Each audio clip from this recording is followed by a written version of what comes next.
Hello friends, welcome back to my channel. ಎಲ್ಲರೂ ಹೇಗಿದ್ದೀರಾ? ಎಲ್ಲರೂ ಚೆನ್ನಾಗಿದ್ದೀರಾ ಅಂತ ನಾನು ಭಾವಿಸ್ತೀನಿ. ನಾನು ಕೂಡ ಚೆನ್ನಾಗಿದ್ದೀನಿ. ಇವತ್ತು ಮಧ್ಯಾಹ್ನದ ಊಟಕ್ಕೆ ಅಥವಾ ರಾತ್ರಿ ಡಿನ್ನರ್ಗೆ ನೀವು ಈ ಒಂದು ಸಾಂಬಾರ್ ರೆಸಿಪಿನ ನಿಮ್ಮ ಮನೇಲಿ ಟ್ರೈ ಮಾಡಿ. ತುಂಬ ಚೆನ್ನಾಗಿರುತ್ತೆ. ಎಲ್ರಿಗೂ ಗೊತ್ತಿರುವಂತಹ ರೆಸಿಪಿನೇ, ಆದರೆ ನಾನು ನನ್ನದೇ ಆದ ಒಂದು ಶೈಲಿನಲ್ಲಿ ನಿಮಗೆ ತಿಳಿಸೋದಕ್ಕೆ ಬಂದಿದ್ದೀನಿ. ಅದಕ್ಕೂ ಮುಂಚೆ ನಮ್ಮ ಚಾನಲ್ಗೆ ಹೊಸದಾಗಿ ಬಂದು ಈ ಒಂದು ವಿಡಿಯೋನ ನೋಡ್ತಾ ಇದ್ದರೆ ಖಂಡಿತ ನಮ್ಮ ಚಾನಲ್ಗೆ ಸಬ್ಸ್ಕ್ರೈಬ್ ಆಗಿ, ಹಾಗೆ ಪಕ್ಕದಲ್ಲೇ ಕಾಣೋ ಬೆಲ್ ಐಕನ್ನ ಪ್ರೆಸ್ ಮಾಡ್ಕೊಳ್ಳೋದನ್ನ ಮರಿಬೇಡಿ.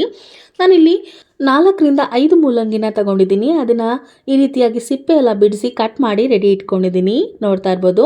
ಈಗ ನಾನಿಲ್ಲಿ ಡಿಫ್ರೆಂಟಾಗಿ ಮಾಡಿ ತೋರಿಸ್ತಾ ಇದ್ದೀನಿ. ಹಾಗಾಗಿ ಒಂದು ಮಿಕ್ಸಿ ಜಾರ್ಗೆ 1-2 ಟೊಮೊಟೊ, ಮೀಡಿಯಮ್ ಸೈಜ್ನ ಟೊಮೊಟೊನ ಕಟ್ ಮಾಡಿ ಹಾಕೊಳ್ತಿದ್ದೀನಿ. ಹಾಗೆ 1-2 ಮೀಡಿಯಮ್ ಸೈಜ್ ಈರುಳ್ಳಿ, ಸಾಂಬಾರ್ ಪುಡಿ ಹಾಗೆ ಖಾರದ ಪುಡಿನ ಹಾಕ್ಕೊಳ್ತಾ ಇದ್ದೀನಿ. 2 ಸ್ಪೂನ್ ಆಗೋಷ್ಟು ಸಾಂಬಾರ್ ಪುಡಿ ಹಾಗೆ 2 ಸ್ಪೂನ್ ಆಗೋಷ್ಟು ಖಾರದ ಪುಡಿನ ಹಾಕ್ಕೊಂಡು, ಸ್ವಲ್ಪ ಕೊತ್ತಂಬರಿನ ಹಾಕ್ಕೊಂಡು, ರುಬ್ಬೋದಕ್ಕೆ ಎಷ್ಟು ಬೇಕೋ ಅಷ್ಟು ನೋಡಿಕೊಂಡು ನೀರನ್ನು ಹಾಕ್ಕೊಂಡು ಇದನ್ನು ನುಣ್ಣಗಾಗೋ ರೀತಿ ರುಬ್ಬಬೇಕು. ನೋಡಿ, ಈ ರೀತಿಯಾಗಿ ರುಬ್ಬಿದ್ರೆ ಸಾಕಾಗುತ್ತೆ.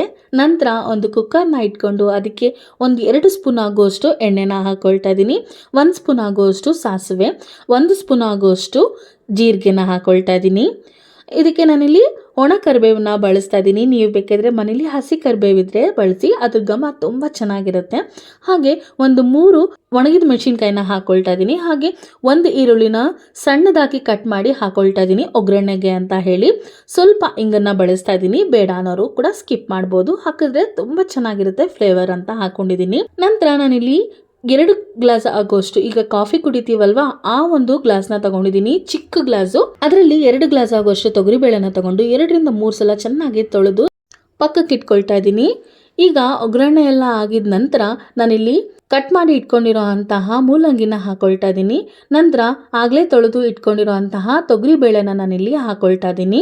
ನಂತರ ಇದಕ್ಕೆ ರುಚಿಗೆ ತಕ್ಕಷ್ಟು ಉಪ್ಪನ್ನ ಹಾಕೊಳ್ಳೋದಕ್ಕೆ ನಾನಿಲ್ಲಿ 1 ಸ್ಪೂನ್ ಆಗೋಷ್ಟು ಉಪ್ಪನ್ನ ಬಳಸ್ತಾ ಇದ್ದೀನಿ. 1 ಸ್ಪೂನ್ ಆಗೋಷ್ಟು ಅರಿಶಿನ ಪುಡಿನ ಹಾಕೊಳ್ತಾ ಇದ್ದೀನಿ.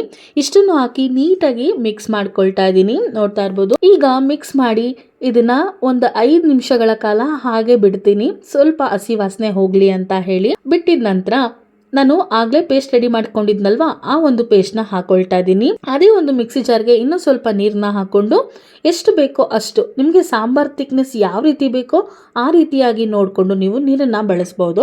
ನನಗೆ ಮೂಲಂಗಿ ಬೇಳೆ ಸಾಂಬಾರು ಸ್ವಲ್ಪ ಗಟ್ಟಿಯಾಗಿ ಇದ್ದರೆ ತುಂಬ ಚೆನ್ನಾಗಿರುತ್ತೆ. ಹಾಗಾಗಿ ನಾನು ಸ್ವಲ್ಪ ನೀರನ್ನ ಕಮ್ಮಿನೇ ಬಳಸಿದ್ದೀನಿ. ನೀವು ನಿಮ್ಮ ಒಂದು ಇಷ್ಟ ಅನುಸಾರವಾಗಿ ನೀವು ನೀರನ್ನು ಹಾಕೊಳ್ಬೋದು. ಲಿಡ್ನ ಕ್ಲೋಸ್ ಮಾಡಿ 1-2 ವಿಜಿಲ್ನ ನಾನಿಲ್ಲಿ ಕೂಗಿಸ್ಕೊಳ್ತಾ ಇದ್ದೀನಿ. ಈ ಒಂದು ಸಾಂಬಾರನ್ನ ಈ ರೀತಿಯಾಗಿ ಮಾಡಿ ನೋಡಿ, ತುಂಬ ಚೆನ್ನಾಗಿರುತ್ತೆ. ಖಂಡಿತ ನೀವು ತುಂಬ ಇಷ್ಟಪಟ್ಟು ತಿಂತೀರಾ. ಮುದ್ದೆಗಂತೂ ತುಂಬ ರುಚಿಯಾಗಿರುತ್ತೆ ಈ ಒಂದು ಸಾಂಬಾರು. ನೋಡ್ತಾ ಇರ್ಬೋದು. 2 ವಿಜಿಲ್ ಆದ ನಂತರ ಲಿಡ್ನ ಓಪನ್ ಮಾಡಿ ತೋರಿಸ್ತಾ ಇದ್ದೀನಿ. ನೋಡಿ ಎಷ್ಟು ಚೆನ್ನಾಗಿ ಆಗಿದೆ ಸಾಂಬಾರ್. ಈ ಒಂದು ರೆಸಿಪಿನ ನೀವು ಕೂಡ ಟ್ರೈ ಮಾಡಿ. ನೀವೆಲ್ಲ ಮಾಡಿರ್ತೀರಾ, ಆದ್ರೆ ಈ ಒಂದು ವಿಧಾನದಲ್ಲಿ ಟ್ರೈ ಮಾಡಿ. ನಿಮ್ಗೆ ಹೇಗ್ ಬಂತು ಅಂತ ಹೇಳಿ ಕಮೆಂಟ್ ಮಾಡೋದನ್ನ ಮರಿಬೇಡಿ. ಈ ಒಂದು ಸಾಂಬಾರ್ ಸ್ಪೆಷಾಲಿಟಿ ಏನು ಅಂತಂದ್ರೆ, ಮಾಡಿದ ಮೊದಲನೇ ದಿನಕ್ಕಿಂತ 2ನೇ ದಿನ ಇದ್ರ ರುಚಿ ಮತ್ತಷ್ಟು ಜಾಸ್ತಿ ಆಗುತ್ತೆ. ನಿಮ್ಗೆ ಈ ಒಂದು ವಿಡಿಯೋ ಇಷ್ಟ ಆಗಿದ್ರೆ ನಿಮ್ಮ ಫ್ರೆಂಡ್ಸ್, ಫ್ಯಾಮಿಲಿ ಮೆಂಬರ್ಸ್ಗೆ ಆದಷ್ಟು ವಿಡಿಯೋನ ಶೇರ್ ಮಾಡಿ. ಮತ್ತಷ್ಟು ಹೊಸ ರೆಸಿಪಿ ಜೊತೆ ನಿಮಗೆ ನೆಕ್ಸ್ಟ್ ವಿಡಿಯೋದಲ್ಲಿ ಸಿಗ್ತೀನಿ. ಅಲ್ಲಿವರೆಗೂ ನಮ್ಮ ಚಾನಲ್ನ ವಾಚ್ ಮಾಡ್ತಾ ಇರಿ. Thank you for watching.